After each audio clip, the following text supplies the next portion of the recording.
Entonces, primero, ya sabemos un poco acerca de la coadicción. En este caso vamos a introducirnos de forma breve. Acá, como vemos, hay una definición. La coadicción es una forma pues, de codependencia también, y pues la padecen las personas próximas a un adicto en este caso. En este caso, pues, el coadicto se centra la mayor parte de su vida netamente pues, en la vida del adicto también en torno a ella, si es prácticamente él o ella su prioridad, muchas veces dejando de lado la propia vida de la persona, del familiar, de la pareja que tiene pues a este adicto cerca de él.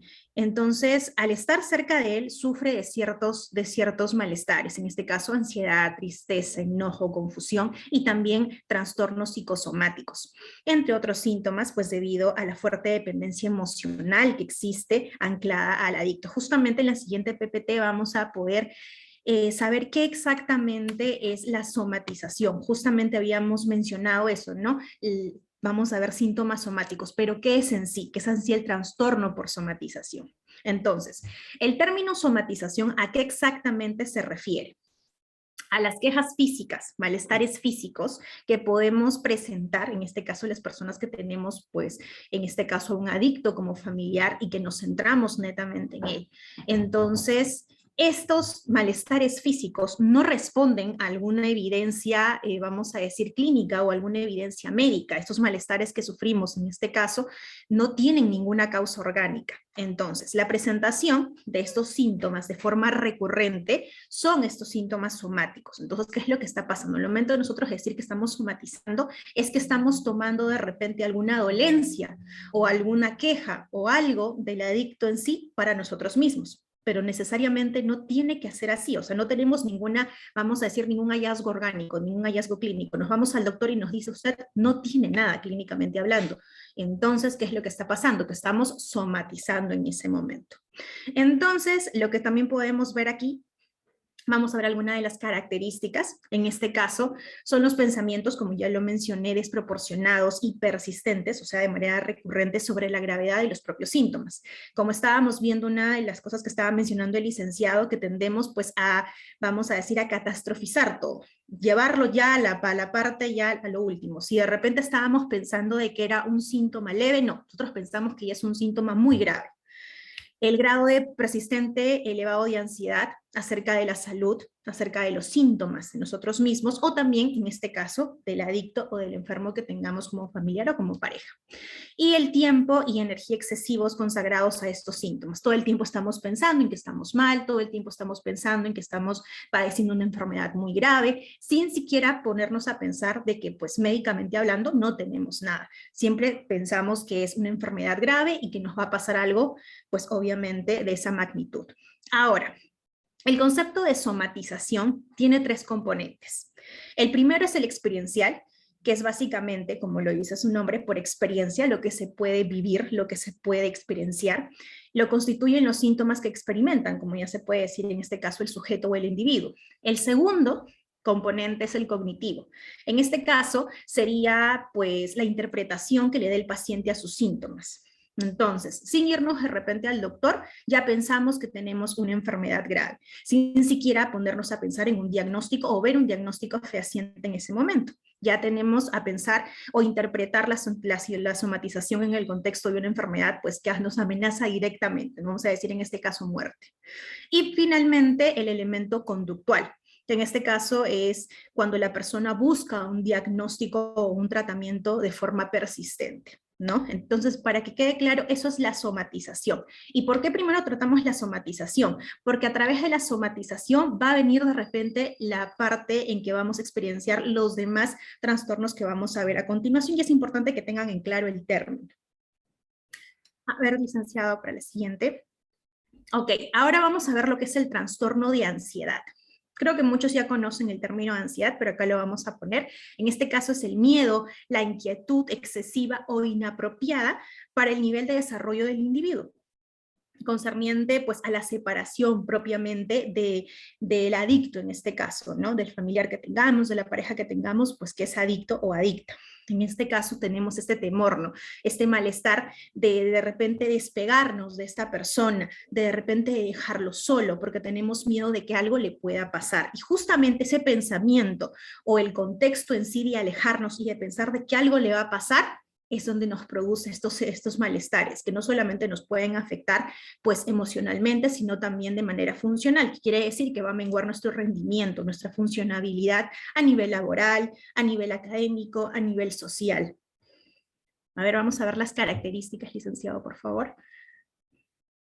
En este caso, como ya lo estábamos mencionando, las características pues es el malestar excesivo y recurrente cuando se vive una separación de la figura de apego. En este caso la figura de apego pues es este familiar, esta pareja que tengamos que es adicto, ¿no? Que consume. Entonces cuando vivimos o cuando ya prevemos que va a haber una separación de esta figura de apego, es donde comienza nuestro estado ansiógeno. La preocupación excesiva persistente por la idea de que el adicto pueda sufrir un daño o incluso muerte, porque no confiamos en el adicto en que pueda de repente cuidar de sí mismo. Lo que tenemos siempre en nuestra mente es pensando algo va a hacerse, de repente va a cometer algún tipo de acto que lo va a dañar, de repente incluso hasta se puede matar. Entonces, ¿qué es lo que tenemos? Este pensamiento recurrente. La resistencia o el rechazo persistente a salir lejos de casa por miedo a la separación, ¿no? Tenemos este miedo de que si yo me alejo físicamente, si no estoy ahí presente, algo le va a suceder. Y obviamente, si trabajamos, obviamente, si tenemos una vida social activa, vamos a ver cómo esto va a afectar netamente, porque no vamos a poder, pues, tener con regularidad nuestra funcionabilidad. Y quejas repetidas de síntomas físicos. En este caso, pues, dolores de cabeza, dolores de estómago, náuseas, mareos. En este caso veíamos lo que es la somatización. Ahí es donde estamos somatizando, donde tenemos un problema externo y lo reflejamos en nuestro cuerpo. Ahora, también otro de los trastornos que pueden aparecer es la depresión. ¿Qué es la depresión? Es el estado de ánimo decaído o muestra irritabilidad la mayor parte del tiempo, casi todos los días. ¿Qué quiere decir esto? Que va a ser de manera variable. Puede ser primero 2 veces a la semana, de ahí puede ir incrementando 3 veces a la semana entera, 2 semanas, 3 semanas. Entonces vamos a ir viendo cómo se va incrementando. Esto es un trastorno del estado anímico, o sea, que afecta netamente la parte emocional. En este caso, los sentimientos de tristeza, pérdida, frustración interfieren en nuestra vida, ¿no? Durante un periodo, como ya lo dijimos, variable de tiempo.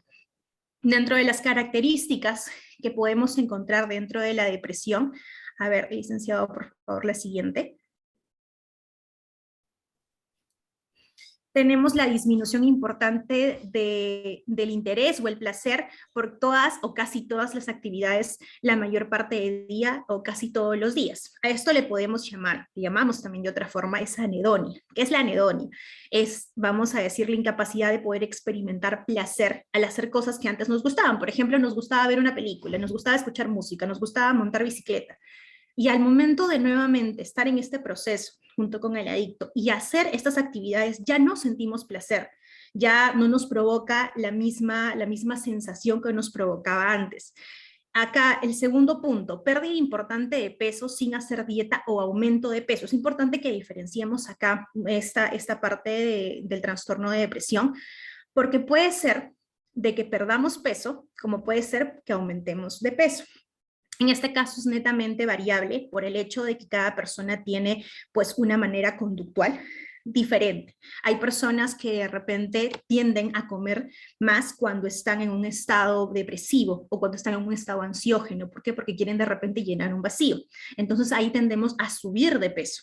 Y también puede ser que bajen de peso porque ya hay un estímulo que también lo rechaza el cuerpo, que es pues el de ingestar alimentos. Ok, un ejemplo para que puedan más o menos visualizar o más o menos entender cómo sería este aumento pérdida de peso en el que tengamos una alerta, es la modificación del más del 5% del peso corporal en un mes. ¿Qué quiere decir? Si yo, sin hacer ejercicio, sin ponerme a dieta, bajo 5 kilos en un mes.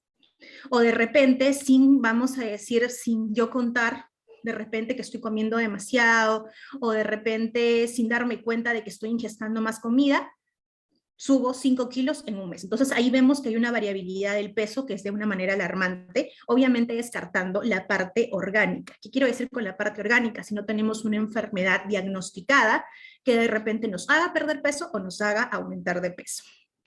El tercer punto sería fatiga o pérdida de la energía casi todos los días. En este caso, cuando ya no tenemos ese mismo dinamismo y estamos aletargados. El sentimiento de inutilidad o culpabilidad excesiva o inapropiada. En este caso es muy frecuente en los padres el sentir culpa o el sentir de repente o el autorreproche por las actitudes o por las, vamos a decir, acciones que comete en este caso el adicto, y la disminución de la capacidad para pensar o concentrarse, ya que todo gira en torno a la vida del adicto y es muy difícil tomar una decisión pues de manera personal.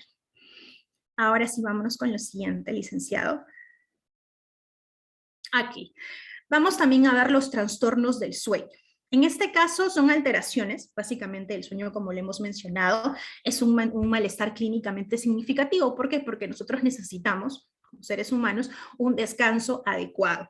¿Por qué? Porque es algo biológicamente necesario. Y si no tenemos un descanso adecuado, pues obviamente esto va a afectar de manera comportamental, de manera cognitiva y también de manera emocional. Aquí he traído dos tipos de trastornos de sueño para que ustedes puedan ver. A ver, licenciado, con la siguiente.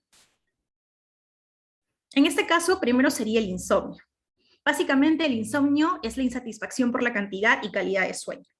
Es cuando no podemos dormir de manera rápida, en este caso, no podemos conciliar el sueño, o de repente no podemos mantenerlo. En este caso, nos levantamos, vamos a decir, nos despertamos a las 3 de la mañana, y ya no podemos volvernos a dormir. Y nos hemos dormido justo a las 12 de la noche, hemos dormido poquitas horas. O de repente no podemos conciliar el sueño con facilidad, no podemos mantenerlo o nos despertamos muy rápido. Entonces, esto también no solo nos afecta, como ya lo dijimos, pues en el caso de manera orgánica, sino también de manera funcional. Justo aquí hay unas características. A ver, licenciado, la siguiente, por favor. Como ya lo mencioné, dificultad para mantener el sueño, que se caracteriza por despertares frecuentes o problemas para volver a conciliar el sueño después de despertar. Despertar pronto por la mañana con incapacidad de volverlos a dormir y dificultad para iniciar el proceso de sueño. Son aquellas personas que de repente están en su cama desde las 10 de la noche, son la 1 de la mañana y no se pueden dormir. Y así estén con las luces apagadas y no haya ningún distractor de repente en el ambiente.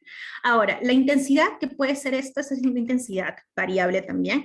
Tenemos el episódico, que los síntomas duran como mínimo un mes, pero menos de 3 meses. Tenemos el persistente, que los síntomas duran de 3 meses o más. Y tenemos ya el recurrente, que duran pues episodios ya de un año o más también. Entonces hay que tener en cuenta de repente cuál es la intensidad que tenemos de ese trastorno. El segundo trastorno sería el hipersomnio, que es básicamente lo contrario al insomnio. En este caso son las personas que experimentan una somnolencia excesiva. O sea, pueden dormir 8, 9, 10 horas y aún así al despertarse seguir cansados. Sentirse todavía pues con cansancio, sentir todavía que no han descansado lo suficiente y también pues sentir sueños. Son aquellas personas que se pueden dormir en cualquier momento, en cualquier lugar. Entonces, esta somnolencia, tanto diurna como nocturna, es lo que llamamos hipersomnio. Ahora en la siguiente PPT podemos ver las características. En este caso son periodos recurrentes de sueño, vamos a decir, o de caerse dormido, coloquialmente hablando, durante el mismo día. Como yo lo redije, o sea, pueden ser personas que duermen 9, 10 horas y aún así siguen cansadas. Un episodio principal de sueño prolongado de más de 9 horas diarias que no es reparador, es decir, la persona no descansa. Y también la dificultad para estar totalmente despierto o después de un despertar brusco. Ahora, la intensidad. Acá también tenemos 3 niveles, que es el leve, moderado y grave. Dentro del nivel leve, tenemos la dificultad para mantener la alerta durante el día de 1 a 2 días a la semana. Del moderado, de 3 a 4 días a la semana. Y el grave ya es de 5 o toda la semana. Entonces ya vemos que todos los días de la semana, durante varias semanas o de repente durante meses seguimos, estamos padeciendo de un trastorno de hipersomnio. Entonces ahí nos quedamos, licenciado, por este primer bloque. Excelente. Bien. Gracias, Noelina. Vayan anotando, por favor, sus preguntas, ya para, como Se los dije ya en la última parte del taller informativo, ya para que hagan sus preguntas libremente. Ya, acotar algo, ¿no? De que en los programas, ¿no? En los actuales, ¿no? En los actuales y modernos programas de tratamiento, tanto residencial, internamiento, y tanto ambulatorio, mucho se está considerando dentro de la drogodependencia o dentro de las adicciones, se está considerando se está considerando mucho las neurociencias de las drogodependencias. Qué importante. Ahora, la última vez que gracias a Dios tuve la oportunidad de estar en Colombia, antes de la pandemia, hablábamos en un centro muy conocido a nivel mundial, ¿verdad? Que es una ONG de Colombia, la ONG, ¿no? Hogares Claret. Y hablábamos y formateábamos, ¿no? Trabajos estratégicos de programas de rehabilitación centrado en neurociencia. ¿Qué quiere decir esto? De que toda actividad que se realiza dentro de un internamiento residencial, ¿no? Modalidad, comunidad terapéutica, tiene que ir muy de la mano, ¿verdad? Con el mundo de las neurociencias. ¿Por qué? Por lo siguiente. Uno, el sistema límbico, chicos, el sistema límbico, ¿verdad? Tiene subregiones, ¿no? Que las amígdalas, que el hipotálamo, que la corteza prefrontal y etc. ¿Qué es lo que pasa con la ansiedad? ¿Qué es lo que pasa con el estrés? ¿Qué es lo que pasa con los miedos? ¿Qué es lo que pasa de que simple y llanamente, ¿verdad? Producto de los niveles elevados de ansiedad, en el caso del coadicto, del codependiente, ¿verdad? Producto de esa tensión, ¿verdad? El cerebro y esa región del cerebro pierde oxígeno. Al perder oxígeno vamos a tener ciertos problemas con las amígdalas cerebrales. Es por eso que el control de las emociones, el control de los sentimientos, la inestabilidad emocional, siempre está en el codependiente, al igual que en el dependiente, en el adicto. El adicto también es bastante inestable emocionalmente. No puede, le cuesta controlar emociones, le cuesta manifestar, poner en manifiesto sus sentimientos. ¿Por qué? Porque está teniendo problemas con las amígdalas del cerebro. Y las amígdalas del cerebro controlan las emociones. Otro punto, el hipotálamo también. ¿Qué hace el hipotálamo? Nos ayuda a controlar ¿qué? A controlar el hambre, ¿no? También la temperatura corporal. Muchas veces, en casi estos 18 años trabajando con codependientes, ¿no? Mujeres, madres, ¿no? Esposas coadictas, codependientes, la gran mayoría de ellas siempre en los grupos de codependientes manifiestan lo siguiente: hermano Río Frío, ¿verdad? Estoy teniendo constantes cambios de temperatura, constante cambio de temperatura. ¿Por qué? ¿No? El mundo de las neurociencias, de las drogodependencias, nos dice que esos cambios de temperatura es por un mal funcionamiento de la bioquímica cerebral, entre comillas, el hipotálamo, ¿verdad? Al igual, ¿no? La corteza prefrontal, también el coadicto, el codependiente deteriora su corteza prefrontal, ¿no? Con el estrés, la ansiedad, con los miedos, etcétera, lo deteriora, lo va deteriorando progresivamente, ¿no? Le resta oxigenación a esa región del cerebro. El consumidor de sustancias psicoactivas, ¿cómo lo resta, verdad? Haciendo ingresar sustancias psicoactivas, quema su oxígeno, deteriora esa región del cerebro, ¿no? Por decir, la corteza prefrontal, ¿qué nos dice el mundo de la neurociencia, de la drogodependencia, ¿no? Que controla la conducta, ¿no? Autorregula el control de los impulsos, el control, ¿verdad? De los impulsos, ¿no? La capacidad también cognitiva, ¿no? Por eso de que el consumidor, el dependiente, el adicto, tiene problemas con los impulsos, problemas con la conducta, con la personalidad. Igual pasa con la familia, lo mismo, ¿verdad? También la familia, como decíamos en el primer bloque, cae en esos mecanismos de defensa. Al caer la familia en esos mecanismos de defensa, ya está teniendo problemas de conducta también, ¿no? ¿Y por qué? También neurociencia, ¿no? Por problemas con la corteza prefrontal. Ahora, Noelina, y yo lo anoté acá, Noelina habló sobre la cefalea tensional, algo así, hablaste sobre dolores de cabeza, Noelina.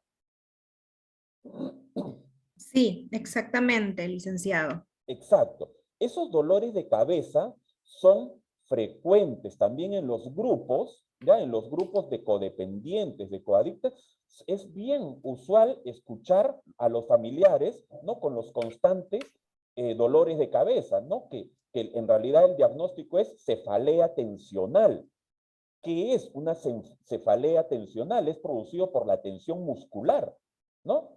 En los hombros, en el cuello, cuero cabelludo, la mandíbula, se pone rígido todo, ¿no? Y eso acarrea una cefalea, ¿verdad? Una cefalea tensional, ¿no? Y es producido por la ansiedad, ¿no? Por la coadicción, por la codependencia. Hablaba Noelina también, ¿no? Sobre la depresión, ¿no? Noelina lo apunta como depresión mayor, ¿no? La depresión severa, ¿no? Está comprobado, chicos, grupo, anoten, está comprobado dentro de neurociencias de la drogodependencia, y esto también lo dice Gorski, ¿verdad? Está comprobado científicamente que esta depresión reduce el tamaño de la corteza prefrontal, la reduce. Ustedes el día de hoy ingresen un poquito, infórmense para qué es la corteza prefrontal, ya se lo dije, para el control de la conducta, ¿no? La reduce, ¿no? Reduce el hipocampo, reduce las amígdalas del cerebro, etcétera, etcétera. O sea, hay una reducción de ciertas regiones del cerebro, una liberación de serotonina, ¿no? Una falta de oxigenación al cerebro. Es por eso el comportamiento, ¿no? Es por eso el comportamiento de las madres, de los padres, de las esposas, ¿no? De los dependientes. Noelina apuntaba el día de hoy, ¿no? Sobre los trastornos de sueño, ¿no? Es muy cierto. Y quiero agregar un poquito, porque también lo anoté acá, ¿no? Sobre los trastornos del sueño. Qué importante es saber que de 100 codependientes, coadictos o coadictas, o codependientes, ¿verdad? De 100, 90, ¿verdad? 90, y eso ya lo hizo, ese trabajo lo hizo Milton, ¿no? En Cedro, ¿no? Dice, 90 tienen trastorno del sueño. ¿Y qué acarrea, señores? Y estos datos hay que informar a nuestros familiares. Y si tú eres familia de un adicto, de un dependiente, infórmate un poquito. Qué importante es de que te pongas en mano ¿no? de un tratamiento, ¿no? ¿Qué acarrea el trastorno del sueño? Presión arterial alta, ¿no? Siempre vamos a ver coadictos, ¿no? Madres, ¿no? Con la presión alta. ¿Por qué? Porque hay trastorno de sueño. Ahí vamos a ver mujeres, mamás, esposas con enfermedades coronarias también. ¿Por qué vienen las enfermedades coronarias? Porque hay trastorno del sueño. O sea, el trastorno del sueño lleva a la persona a la presión arterial alta, la lleva a enfermedades coronarias y, Dios no lo permita, puede llevar a una ACV, ¿no? Que significa un accidente cerebrovascular, ¿no? Hasta se puede quedar vegetal. Yo conozco, honestamente, en estos 18 años, trabajando con adictos, con familia, ¿verdad? Conozco muchas familiares, muchas mujeres, ¿verdad? Que están vegetales, ¿no? Se han quedado vegetales las mujeres, ¿no? ¿Por qué? Por todo esto, ¿no? Y todo esto empieza, ¿no? En la ansiedad, el estrés, qué sé yo, ¿no? Hablaba Noelina, ¿no? Hablaba Noelina sobre el estrés postraumático también, ¿verdad, Noelina? O todavía no llegas, creo, todavía ahí. Todavía no hemos llegado No todavía a hemos la llegado, parte ¿no? del Ya. estrés postraumático. Sí, pues, Exacto. no hemos llegado, ¿sabes por qué? Porque yo he puesto estrés postraumático y no hice absolutamente nada. Quiero escuchar primero tu exposición, Noelina.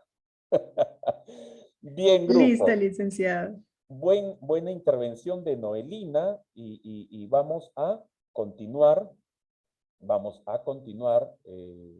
con, vamos a ver acá. Ahí está. Hablábamos sobre los mecanismos de defensa, ¿verdad, grupo? Hablábamos sobre los mecanismos de defensa y es así, pues, ¿no?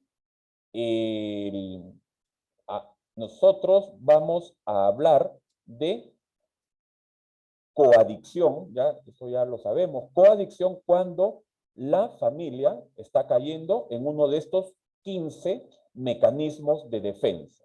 ¿Ya? Eso debe quedar claro, ¿no? Cuando ya el familiar está en negación, está minimizando, está distorsionando el enfoque, está en justificación, está autoengañándose, está magnificando, catastroficando, está en futurización, ¿no? Ya cuando el familiar está racionalizando. Esto no lo expliqué bien, la racionalización. Te voy a dar un ejemplo. El adicto, el jugador, el dependiente, dice, bueno, pues es que lo que pasa de que yo consumo sustancias psicoactivas es que todos en mi barrio consumen. Racionalizó. Racionalización. ¿No? El adicto dice, no, es que lo que pasa de que en mi comunidad terapéutica me enseñaron de que parte del proceso, del cambio, parte del tratamiento es la recaída, por eso recaí. Porque todos están recayendo, porque parte del tratamiento es la recaída, por eso que recaí. Racionalizó. ¿No? Entonces la racionalización también muchas veces lo utiliza la familia. La familia agarra y dice, no, lo que pasa es que mi hijo recayó, mi hijo consumió, mi hijo volvió a pecar. Bueno, pero los chicos que han estado interno con él, casi todos también han recaído. ¿Ah? Lo justificó, racionalizó, se automanipuló, ¿no? O sea, todo un sinnúmero de mecanismos también activa la familia, ¿ya? Bien. Vamos acá.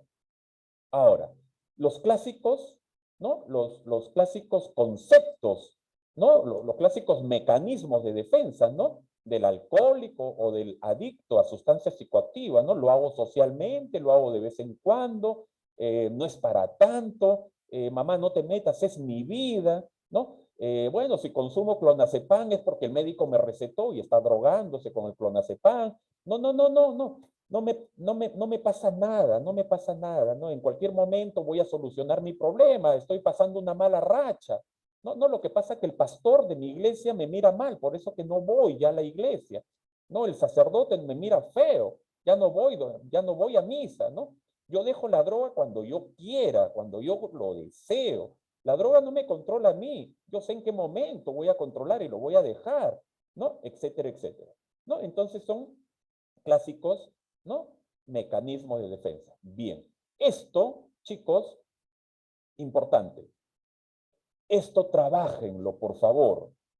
Si tú eres familiar, si tú eres familia, ¿no? De un paciente, una paciente, por acá tengo familiares míos, ¿no? Familiares míos, de mis pacientes que yo atiendo también, ¿verdad? Exactamente he visto a 6 familias ahorita, ¿ya? Trabájenlo, por favor. Chu Esquerre, ¿no? Una de las grandes psiquiatras del Perú, diseñó esto, simplemente, y no necesitamos ser super archi mega conocedor. ¿Esto qué es? Este es una autoevaluación diaria, ¿no? Que antes de dormir el familiar se podría hacer. Estos formatos, ¿verdad? Dios lo permita, de repente muchos de ustedes van a ingresar, ¿no? A la certificación este año, ¿no? A la certificación como consejeros terapéuticos, se les va a enseñar, pero a la perfección, este formato. Pero es simple, de que tu familiar, o usted como familiar, antes de dormir, solamente marque, ¿no? El día de hoy, ¿he caído en negación? Sí, un ejemplo, con el asma. He minimizado conductas, no solamente conductas de mi hijo, no solamente he minimizado conductas de mi familiar adicto, sino otro tipo de conductas. ¿Ya? O sea, no es únicamente con el adicto, no es poner en manifiesto los mecanismos de defensa para con el adicto, sino también en otras áreas de vida. Porque como dice el tratamiento, ¿no? El tratamiento dice, ¿no? Que el tratamiento le dice al adicto, le dice, cambia, deja de consumir, pero cambia tus patrones de conducta y cambia tus patrones de conducta en todas las áreas de tu vida, en tu área familiar, en tu área social, en tu área autoestima, en tu área pareja afectiva sexual, en tu área espiritual, cambia en todas tus áreas de vida. igual es el tratamiento, y lo vamos a ver más adelante, ¿no? Igual es el tratamiento para el coadicto. El coadicto, el codependiente, la familia, no se trata únicamente de que cambien con el dependiente, con el adicto, sino tiene que cambiar también en todos los aspectos de su vida, en las 11 áreas de vida tiene que cambiar, porque recuerda, y eso también tiene usted que ser consciente como familiar, y tú como consejero terapéutico tienes que llevar ese mensaje. Si el adicto se enfermó y deterioró todas sus áreas de vida, acuérdate bien, la familia incorpora los patrones de conducta, incorpora los mecanismos de defensa. Entonces, ¿qué quiere decir? De que también el familiar deteriora todas sus áreas de vida. Ahora, ¿cómo nos damos cuenta que deteriora sus áreas de vida? Mira lo que acaba de decir Noelina, que los diversos tipos de ansiedad.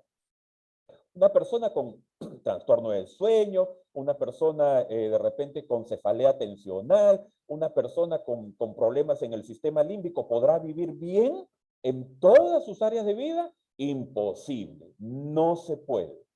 No se puede. Entonces, este cuadrito es únicamente y simplemente, ¿verdad? Marcar si en el día de hoy he caído en justificación, en autoengaño, en magnificación, etc., etc., ¿verdad?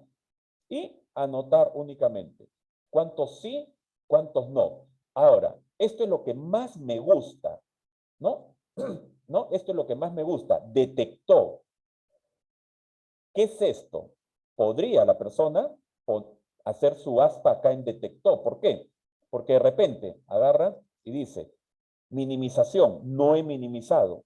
Para nada, no he minimizado. Pero sí estuve a punto de minimizar, pero lo detecté y no caí en ese mecanismo de defensa. Cuando la familia empieza a poner aspas acá en detectó, o sea, se dio cuenta de que es un mecanismo de defensa, pero se autorreguló. Entonces, ¿cuál es la idea de este formato? De que va a haber un momento en la cual los total van a ser más cantidad en detectó. Y si hay más cantidad en detectó, ¿no? Hay más cantidad en detectó, es porque ese familiar está trabajando su programa. Igual, ¿no? El adicto trabaja su programa, ¿no? Y para ya irnos al siguiente bloque, ¿no? El adicto trabaja un programa holístico, ¿no? Como siempre yo lo digo, ¿no? Y también como lo dice Gorski, como lo dice Marlat, esos sabios de la prevención de la recaída, ¿no? Dicen de que ¿verdad? Se previene la recaída, se trabaja todo el programa de manera holística, ¿verdad? De manera holística. Se trabaja el programa. Ya. Bien, vamos a ver acá, para ir esta parte de acá. Bien, explico esta parte de coadicción y nos vamos para el siguiente bloque. Ya lo saben. ¿Qué es coadicción? Coadicción es cuando el familiar del adicto, ¿verdad? Activa. ¿Qué activa? Los mecanismos de defensa. Y activa los defectos de carácter. A ver, licenciado Riofrío, ¿y qué son los defectos de carácter, hermano Riofrío? ¿Qué son los defectos de carácter? Ya pues, los defectos de carácter son todos los comportamientos, las conductas que utilizaba el adicto en carrera adictiva activa para lograr algo, para tener algo. ¿Y cuáles son esos defectos de carácter? La soberbia, la autosuficiencia, el egocentrismo, la altanería, la manipulación. Pero, hermano Riofrío, ¿qué? ¿Y habrán familiares así con defectos de carácter? ¡Claro! ¡Claro que sí! Porque habíamos hablado desde el primer bloque de que la familia incorpora mecanismos de defensa, defectos de carácter del adicto. Y si los pone en manifiesto, está cayendo en coadicción activa. Igual el adicto. Si el adicto deja a Dios, deja el programa, deja los grupos, ¿no? No va a su congregación, no está con Dios, no practica los principios espirituales, no va a su tratamiento con su psicóloga, no visita su comunidad terapéutica donde se internó, o sea, se aleja totalmente y se vuelve una persona común y silvestre. ¿Qué es lo que pasa? Nuevamente, esos chicos, esas chicas, activan sus mecanismos de defensa, activan los defectos de carácter. Y a eso, ¿cómo le llamamos? ¿No? En el tratamiento holístico, recaída conductual, recaída emocional, recaída cognitiva de pensamientos y ya viene la recaída activa, ¿no? De droga. Igual es el ciclo de los familiares. Bien, sigan preparando sus preguntas. Vamos al tercer enlace. En el tercer enlace se va a tomar una lista únicamente visual. Rapidito. Ya, yo voy a visualizar para la lista y vámonos para el tercer y penúltimo enlace. ¿Ok?